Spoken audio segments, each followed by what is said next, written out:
کی ہے۔ شیخ عائز بتاتے ہیں کہ وہ جب شاہ فیصل کے ہمراہ روضہ رسول صلی اللہ علیہ وآلہ وسلم کے اندر داخل ہوئے تو وہاں کا منظر ہی کچھ اور تھا۔ انہوں نے دیکھا کہ روضہ مبارک کے اندر لوہے سے بنے ہوئے بڑے صندوق موجود ہیں اور وہ تمام کے تمام مقفل یعنی ان پر لاک لگے ہوئے تھے۔ یوٹیوب پر موجود اپنے ایک انٹرویو میں شیخ عائز بتاتے ہیں کہ ہم نہیں جانتے تھے کہ ان صندوقوں میں کیا ہے، چنانچہ روضہ رسول سے واپس آنے کے بعد شاہ فیصل نے ایک شاہی حکم نامہ جاری کیا اور ایک کمیٹی تشکیل دی یہ جاننے کے لیے کہ ان صندوقوں کو کھولا جائے اور یہ معلوم کیا جائے کہ ان کے اندر کیا ہے۔ یہ صندوق دراصل سلطنت عثمانیہ کے زمانے ہی سے روضہ مبارک میں موجود تھے۔ ایک شام کو شیخ عائز اپنے ساتھ ایک نمائندہ لے کر روضہ مبارک کے حجرے میں داخل ہوئے۔ ان کے ساتھ زیورات کا ماہر ایک شخص بھی تھا۔ حجرہ نبوی صلی اللہ علیہ وآلہ وسلم میں داخل ہو کر مقفل صندوقوں کے تالے کھولے گئے اور اشیاء کا جائزہ لینا شروع کیا گیا۔ شیخ عائز بتاتے ہیں کہ جس صندوق کا سب سے پہلے معائنہ کیا گیا اس میں سونے کے زیورات پائے گئے، جبکہ دوسرے صندوق سے چاندی کی زنجیریں برآمد ہوئیں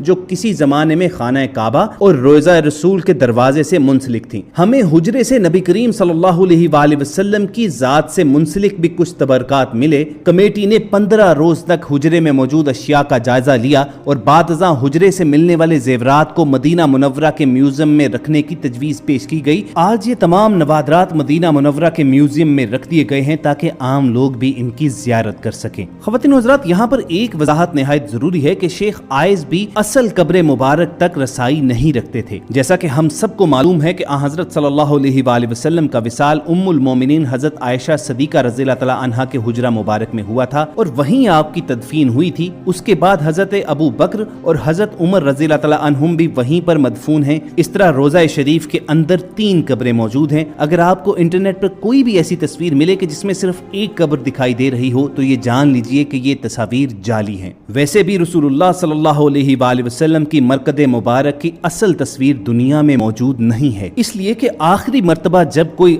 رسول اللہ صلی اللہ علیہ وآلہ وسلم کی اصل قبر مبارک تک گیا تھا تو یہ 550 سال پہلے کا واقعہ ہے۔ وہ حجرہ شریف جس میں آپ اور آپ صلی اللہ علیہ وآلہ وسلم کے اصحاب کی قبریں ہیں، اس کے گرد ایک 4 دیواری ہے۔ اس 4 دیواری کے بعد اس کے ارد گرد ایک اور دیوار کھینچی گئی جو 5 کونوں پر مشتمل ہے۔ یہ خصوصی دیوار حضرت عمر بن عبدالعزیز نے اپنے دور خلافت میں بنوائی تھی اور اس 5 کونی دیوار کا مقصد اسے خانہ کعبہ کی مشابہت سے بچانا تھا۔ اسی 5 کونے والی دیوار پر ایک بڑا سا سبز رنگ کا غلاف یا پردہ ڈالا جاتا ہے۔ یہ دیواریں بغیر دروازوں کے ہیں، چنانچہ کسی کے بھی ان دیواروں کے اصل قبر مبارک تک پہنچنے کا سوال ہی پیدا نہیں ہوتا۔ جو بھی سربراہان مملکت کو آج تک روضہ شریف کے اندر داخل ہونے کا شرف حاصل ہوا ہے وہ اس 5 کونی دیوار پر پڑے سبز پردے تک ہی جا پاتے ہیں۔ روضہ رسول صلی اللہ علیہ وآلہ وسلم پر سلام عرض کرنے کی غرض سے جب زائرین سنہری جالیوں کے پاس کھڑے ہوتے ہیں تو سنہری جالیوں کے پار انہیں بس یہی 5 کونی دیوار پر پڑا ہوا سبز پردہ نظر آتا ہے۔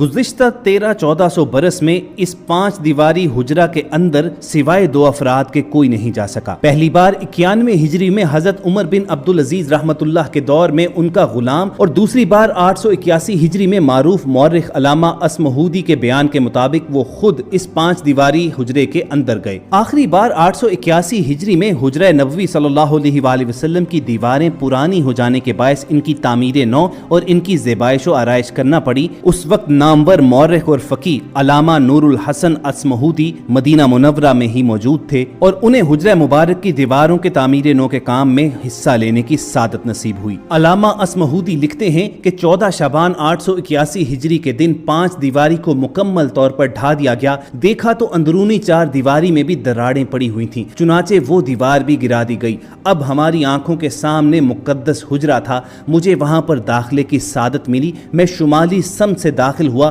تو خوشبو کی ایسی لپٹ آئی جو زندگی میں کبھی محسوس نہ ہوئی تھی۔ میں نے رسول اقدس صلی اللہ علیہ وآلہ وسلم اور آپ کے دونوں خلفائے راشدین کی خدمت میں ادب سے سلام پیش کیا۔